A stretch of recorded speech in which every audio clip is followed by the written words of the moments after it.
Cater करता है उन्हीं पेशेंट्स को जो इन फार फ्लंग एरिया से आते हैं और कहीं आगे ट्रीटमेंट करने के लिए नहीं जा पाते हैं।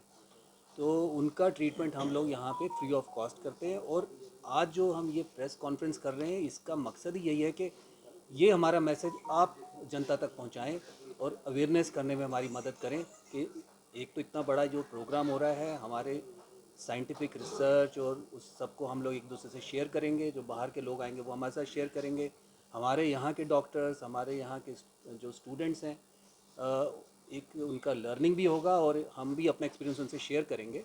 पर साथ ही साथ इस कॉन्फ्रेंस का एक मकसद ये भी है कि ये और आपसे रिक्वेस्ट है कि आप इसको इस तरह से कवर करें कि ये जो मैसेज है ये लोगों तक जाए कि जो बच्चों के कैंसर हैं वो ट्रीटेबल हैं, वो क्योरेबल हैं। उनको अगर अच्छे से ट्रीट किया जाए और टाइम से अगर लोग ट्रीट करवा लें तो वो बच्चे हमेशा के लिए ठीक हो सकते हैं। और चाइल्डहुड कैंसर में 70%, 80, कुछ कुछ कैंसर तो ऐसे 90%। 80 से 90% चांस है कि बच्चा हमेशा के लिए ठीक हो जाएगा। इसमें एक और ऐड करूँगा कि रिसेंटली हमने गवर्नमेंट ऑफ इंडिया ने एक आईसीयूज़ की केयर, बच्चों की आईसीयू केयर के लिए एक प्रोग्राम शुरू किया, उसको होता है हब एंड स्पोक।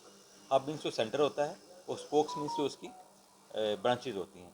तो GMC Jammu will be the hub, जो हम पूरे के पूरे कुछ डिस्ट्रिक्ट्स में हमने आईसीयू किए हैं उसको डिजिटली मॉनिटर करेंगे। आई थिंक सर आपके इस बारे में बताएंगे। हाँ, हमने ये हब एंड स्पोक मॉडल बड़ा प्रेस्टीजियस प्रोजेक्ट है। इसमें हमारे जो कंसल्टेंट्स हैं, हमारे जो एक्सपर्ट्स हैं, हम उनके आईसीयूज़ को मॉनिटर करते हैं, ऑनलाइन मॉनिटर करते हैं। उनकी जो प्रॉब्लम होती हैं तो वो हम उनके सुनते हैं और उनको फिर समाधान देते हैं। तो इससे 10 हमारे जो डिस्ट्रिक्ट्स हैं, हमें 10 के 10 कवर किए हैं, medical college as well as districts. और हमने काफ़ी मीटिंग्स भी ली हैं और हमने कुछ लोगों जैसे पुंछ में कुछ डिस्ट्रिक्ट से लोग, उनको हमें ट्रेन भी किया अपने आईसीयूज़ में। मैं ये भी आपसे शेयर करूंगा कि जो अभी कुछ डीएनबी प्रोग्राम चल रहे हैं बाकी फील्ड में, तो जैसे कठुआ में है, डोडा में है, हरजोरी में, वो डॉक्टर्स हमारे पास आते हैं आईसीयू में। सर वो हम उनको ट्रेन करते हैं आईसीयू में, पेडियाट्रिक आईसीयू में, न्यूनेटल आईसीयू में। और मैं आप लोगों से शेयर करूंगा एक बहुत अच्छी खबर, आप पब्लिक में भी अवेयरनेस लाएंगे कि हमारे पास अराउंड 600 डेंगू लाइक पेशेंट्स थे, उनमें से कोई 300 कन्फर्म्ड थे। तो भगवान की कृपा से और एडमिनिस्ट्रेशन की हेल्प से we saved all of them. There actually is was पर no mortality. Just I want to add कि डेंगू हर साल आता है सितंबर ऑनवर्ड्स।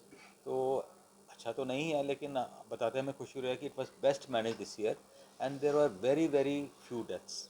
आई थिंक हम एक या दो या तीन, इससे हमारे ज़्यादा में डेथ्स नहीं हुई हैं इस पर, पेडियाट्रिक बच्चों में तो कोई भी नहीं हुई। कोई डेथ। तो ये this point has to be appreciated by one and all कि जो पेशेंट आया, इस पर हमने इंतजाम ऐसा किया कि पेरिफेरी से जो पेशेंट आता है उसको पहले ही किया था कि before the patient has complications हमारे तक पहुँचेगा, ताकि उसको स्पेशली जिसको डायबिटिक है, लिवर फेलियर, किडनी फेलियर है, जो ज़्यादा एट रिस्क होते हैं, तो they're given special attention and deaths इस पर ही डेंगू से हमने नहीं होने दी। ओंकोलॉजी में जो हमारा जो जो डेटा है ये डेटा है, जो हमारे हॉस्पिटल का डेटा है, वो ये जो सेंटर हमारा 2014 में इस्टेब्लिश हुआ था। और पिछले 10 सालों में हमने करीब करीब कोई 450 के करीब पेशेंट जो हैं वो रजिस्टर किए हैं, ऑलमोस्ट टचिंग 500 आप मान लीजिए। और ये बच्चे जो हैं इनका हमने यहाँ बहुत सारे बच्चों का यहाँ ट्रीटमेंट किया, हालांकि कुछ ने रेफरल भी लिया है।